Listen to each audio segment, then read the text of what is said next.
J'en ai marre. Je veux que ça s'arrête. Il faut l'arrêter, je vous en supplie. J'en peux plus, ça fait 8 mois que ça dure, tous les jours. Il faut l'arrêter. J'en peux plus. Il faut faire quelque chose. C'est pas une nuit. Ça va vraiment foutre la merde. Une merde comme t'as pas idée. Oui, merci, parce que ça allait dans le même sens que l'intervention précédente. Cette proposition de loi destinée à lutter contre les fraudes au compte personnel de formation est très attendue, car elle porte sur un sujet d'une actualité accrue et qui a pris une dimension internationale. J'ai été sensibilisé à un aspect particulier de ces escroqueries par un conseiller des Français établi aux Émirats arabes unis, qui m'a recommandé de prendre attache avec Madame Christelle Coiffier, que je tiens à saluer ici pour son action de lanceuse d'alerte. Conseillère à l'emploi à Pôle emploi, en lien avec la Caisse des dépôts et consignations, elle s'est rendue compte de ce que font certains influenceurs partis à Dubaï pour tirer profit de l'image positive de cet émirat afin de littéralement vendre du rêve. De l'argent facilement gagné, du soleil toute l'année, il représente un modèle pour beaucoup, ce qui leur permet de faire la promotion de formations bidons.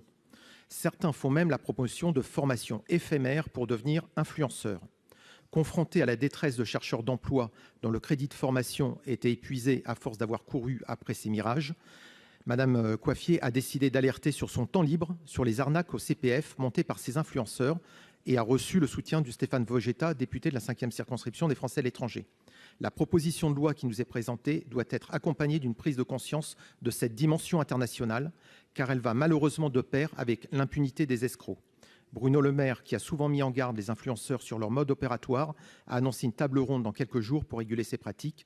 Cela va dans le bon sens, tout comme cette initiative parlementaire que je soutiens, mais je voudrais vraiment attirer l'attention sur cette dimension à prendre en compte. Merci. En vrai, si c'est pour parler de formation, oui. Nous, ce qu'on fait pas, c'est les paris les trucs de trading, choses comme ça. Mais si c'est vendre des formations, le NFT, c'est pas illégal, quoi. Donc, tant qu'on vend pas du NFT, nous, on le vend pas. Enfin, on veut pas publicité pour le vendre. Si on vend juste des formations pour expliquer ce que c'est, moi-même, je sais pas ce que c'est, j'aimerais bien en suivre une. Donc, Vous m'expliquez ce qui vous arrive. Quel est le problème? Je ne voulais pas de mutuelle, que j'en avais une. Et j'ai vu arriver cette personne chez moi, carrément.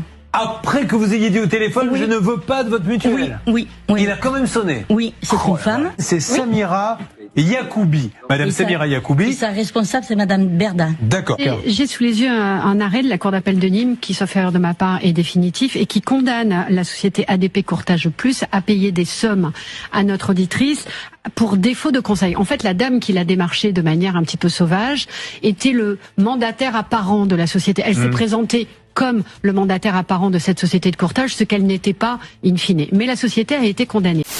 le mandat, je peux pas y aller, je n'ai pas le temps, mais j'ai besoin de cet argent là avant 17h30. Donc, je vais envoyer Radia qu'elle aille les récupérer. Donc, il faut pas que les mandats soient au nom de Berda Magali, il faut qu'ils soient au nom de Radia, les deux. Comme ça, elle va, Momo, pendant que je fais mon rendez-vous, là, il l'amène et elle récupère l'argent. Voilà. Parce qu'il s'est dit des choses sur ce plateau lundi qui sont pour moi impardonnables. C'est quoi ces choses? Alors dites-nous quelles choses? Vous avez donné la parole à un homme qui me harcèle d'une manière inouïe et violente depuis 3 mois et demi. L'avocat. Vous avez donné la parole à l'avocat. Et puis à une personne et la parole. On a donné la parole personne à aussi. l'artiste aussi qui. Il aurait pu dire, il a fait qu'à se garer sur le côté et prendre le temps de le dire. Oui. C'est pas de votre faute s'il l'a pas dit, je pense, puisque vous lui avez donné cette parole. Mais vous avez donné la parole à cette personne alors que ça fait 3 mois et demi que cette personne a commencé à me harceler avec toute cause, rien à voir avec les placements de produits. Ça a commencé depuis le 17 mai, avec des tweets qui n'avaient strictement rien à voir avec les placements de produits et qui petit à petit a créé l'amalgame justement, je pense volontairement, sur les placements de produits. Et ça pour moi, c'est pas pardonnable d'avoir... c'est inacceptable d'avoir occulté ce qui s'est passé dans ma vie depuis 3 mois et demi.